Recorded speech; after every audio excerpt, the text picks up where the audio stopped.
You're listening to the Infinite Banking Mastery Podcast. Did you know that you could build a tax-free pool of wealth that's liquid and accessible all your life while building your retirement nest egg? Gain full control of your financial future and stop relying on the government and banks. The wealthy have already discovered this wealth-building secret. Now it's your turn to get financially secure without following the conventional wisdom that keeps you in debt to banks. Now here's your host, Valerie LaRocque. Hello everybody. Welcome to the podcast today. Today I wanted to talk about one of my favorite topics, or maybe it's my least favorite. I'm not really sure, but it's something that definitely fires me up.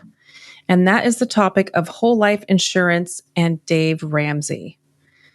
Dave Ramsey, oh my goodness. Now, I don't think everything he says is bad or useless or not helpful. I think he has some good things. I think he means well.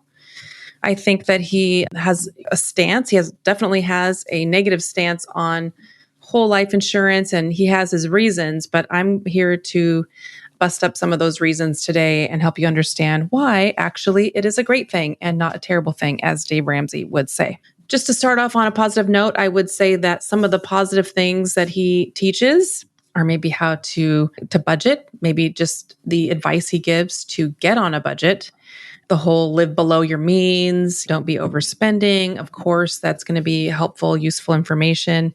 He does also like to teach about the debt snowballing your debt, paying it off and getting rid of it, and then living below your means. Yes, all good advice, very good advice.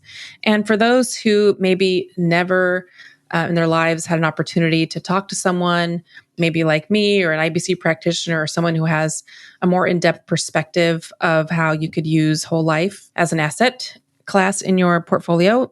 For someone who has no access to that, then I would say the information he gives, sure, you should definitely have some life insurance. And if you can't afford whole life, or if it's just out of your range, certainly you should have term life. Term life is great for a lot of things, at least to make sure your family is protected for a term period of time.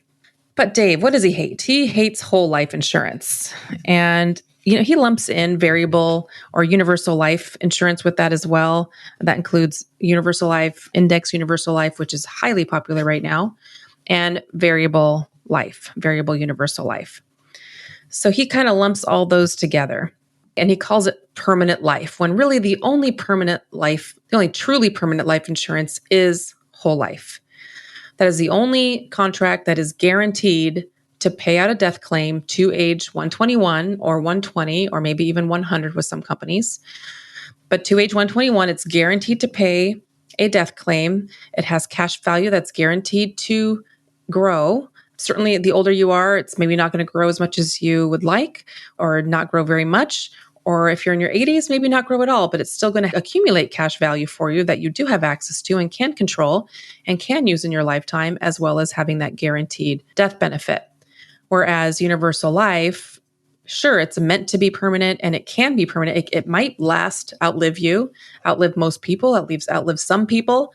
I don't know if it would outlive most people, but people like to look at it like it is a permanent product, when really, because of the risk, because of the possibility of the insurance company to increase the charges on your current age, increase it as you age, then actually increasing because you're aging, and they can also increase the cost per unit. It has nothing to do with age necessarily. Because of that, it's a risk that the policy could lapse, or that you're going to have to fund it with more premium than you're currently funding.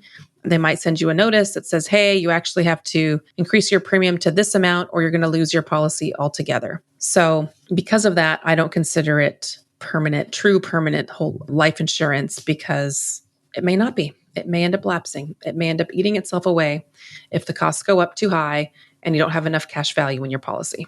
Okay, now let's take a look at one of Dave Ramsey's claims.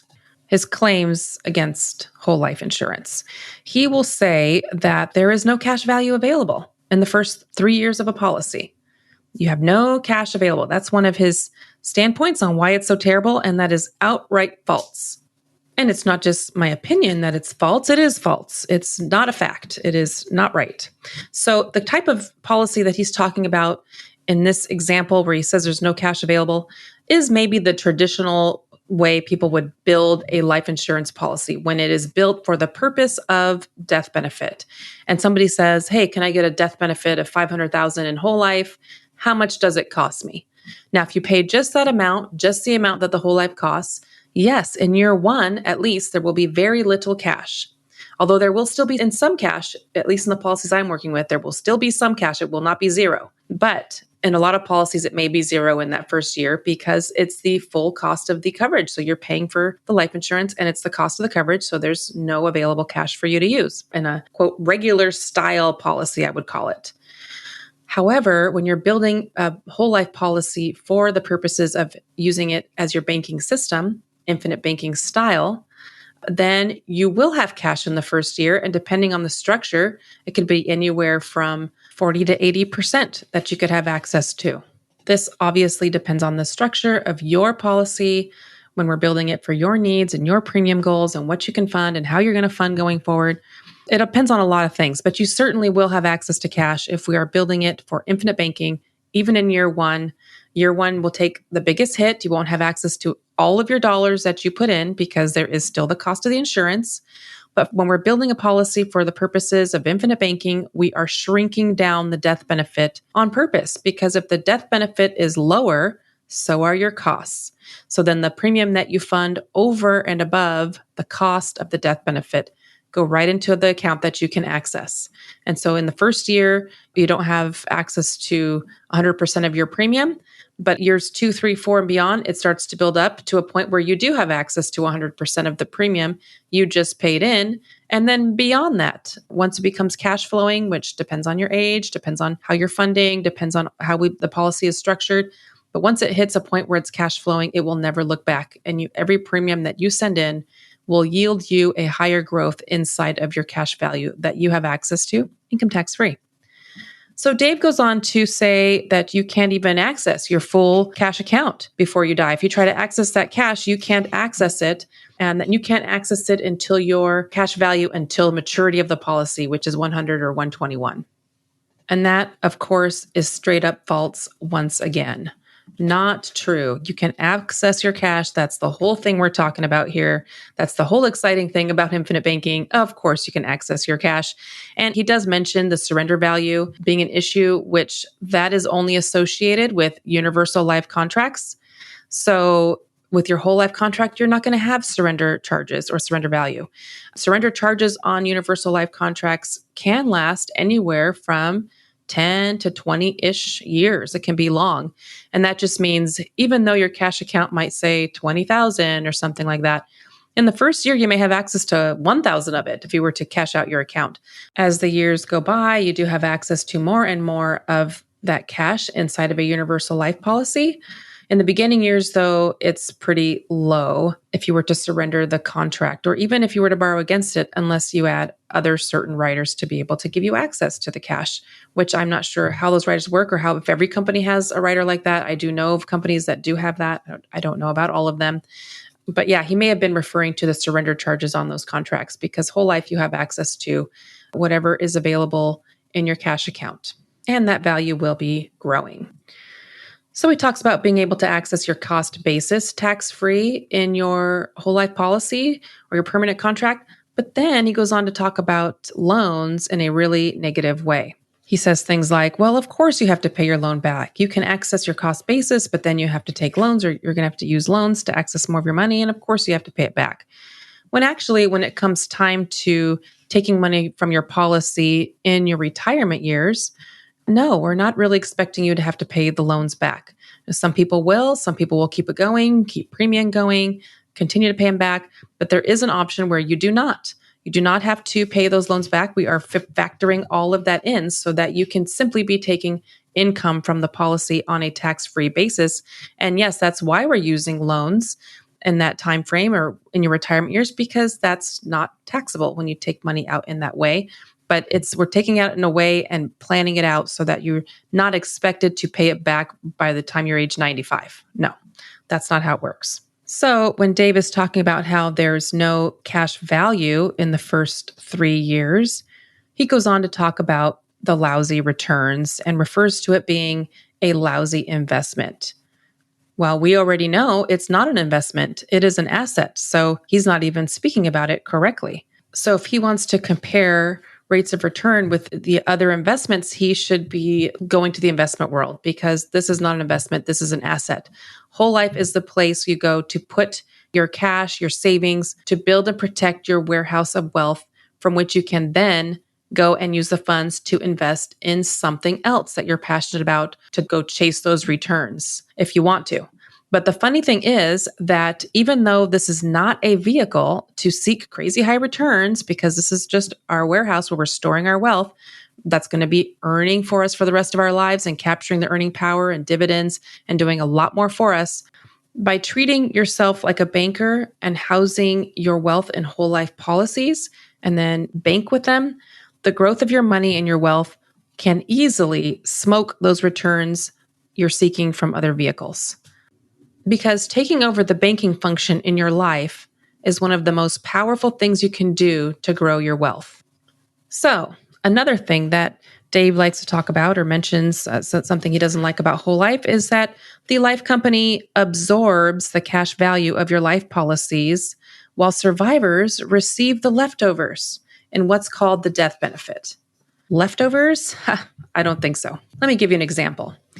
If you funded roughly, let's say, over your lifetime, $1 million into a whole life policy by your age 86, so we're in our really old years now, and at that age 86, you have nearly $3.5 million in cash value available. But you didn't use it. You left it there and you passed away. You left your $3.5 million in the policy. And then when you die, your survivors end up with $4.3 million. Is that a lose-lose situation? I don't think so. Not in my book. Ramsey's saying that they are keeping your cash value, when really what it seems like to me is they are giving your survivors all of your cash value and then an additional $800,000. Or you could look at it as, I have $3.5 million and I passed away and I'm going to go ahead and trade this $3.5 million so that you'll give my family $4.3 million instead of the $3.5 million that I had. Either way, it's more money. It's more money than what you had, and they're going to be getting more than what you have in cash value. In this example I just gave, I was giving an example at age 86. In this same example, if you look at age 85, it was more like 1.3 million higher in death benefit than what was in cash. So the family would be getting all the cash value plus $1.3 million more than what they had in cash value to give over to the family. So for me, being able to have the opportunity to trade my $3.5 million to leave my family with $4.3 million, oh yeah, I would take that all day. And of course, if you were to die with a loan balance, it will be deducted.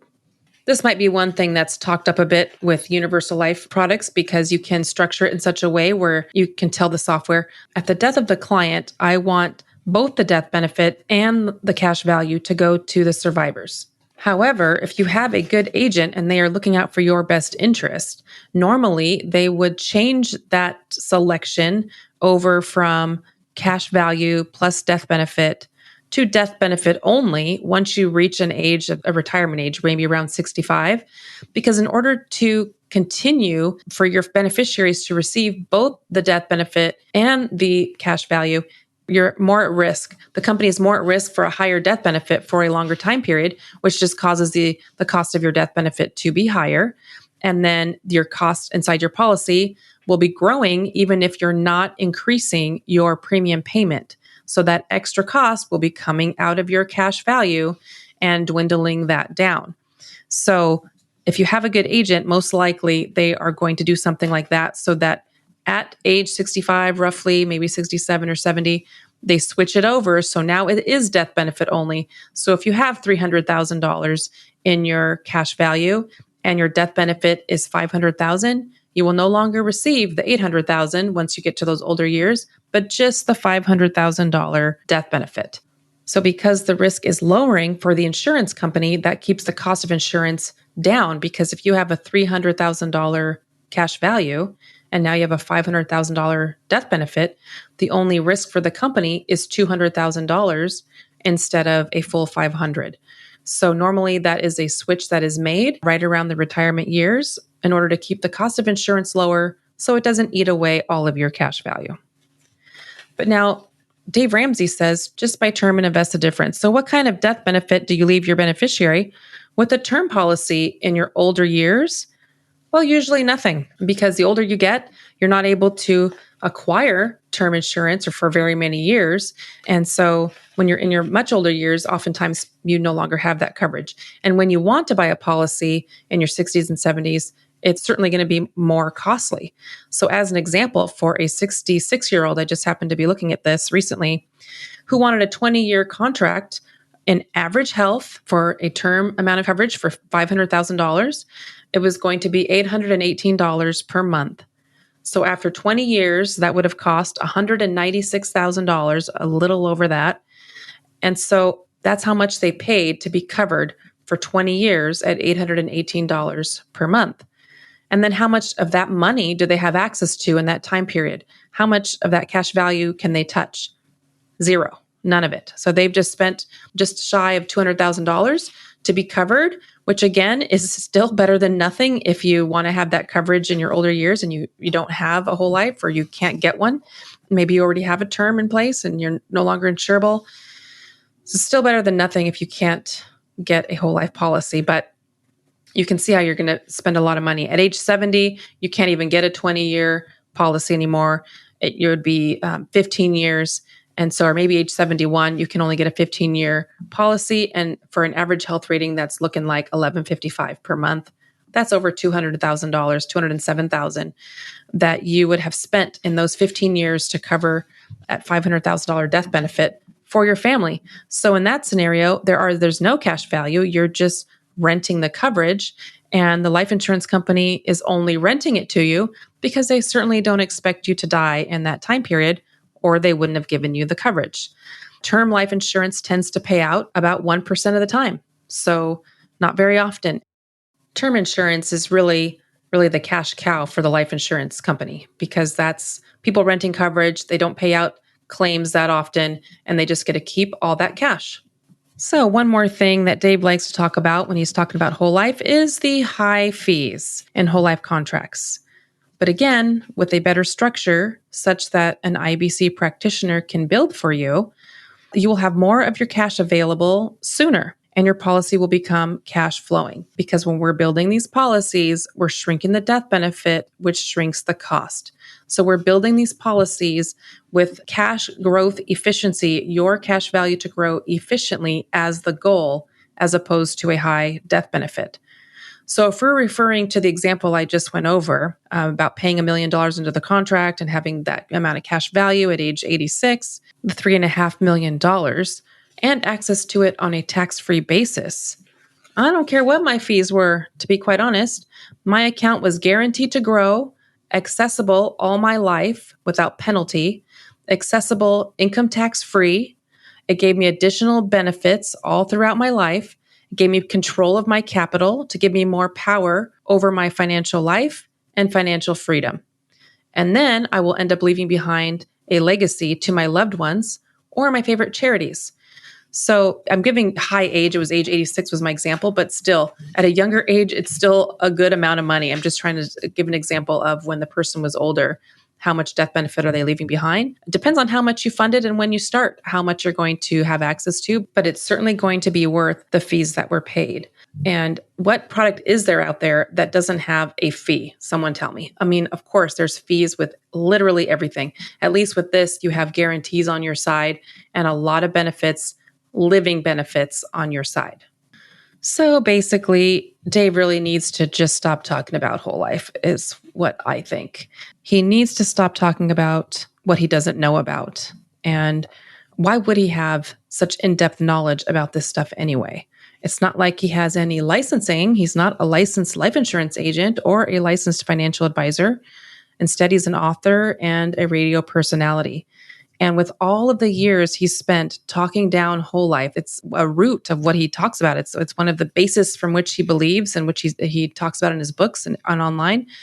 So with him talking it down and selling books about this, with this perspective, I would hardly expect him to actually take a deep dive and learn this product well and understand why we are trying to scream from the rooftops how amazing it is. because then he would have to backtrack on everything he's been saying for years and years and apologize.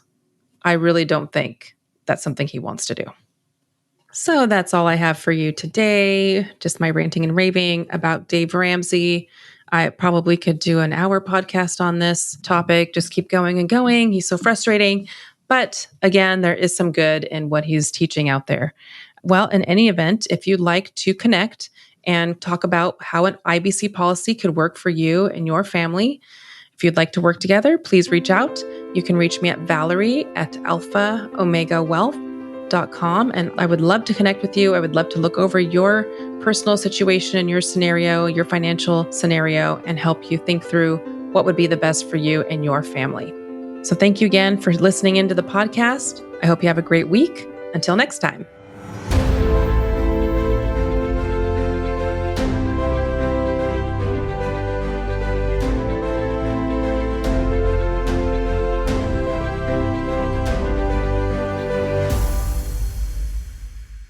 This is the podcastfactory.com.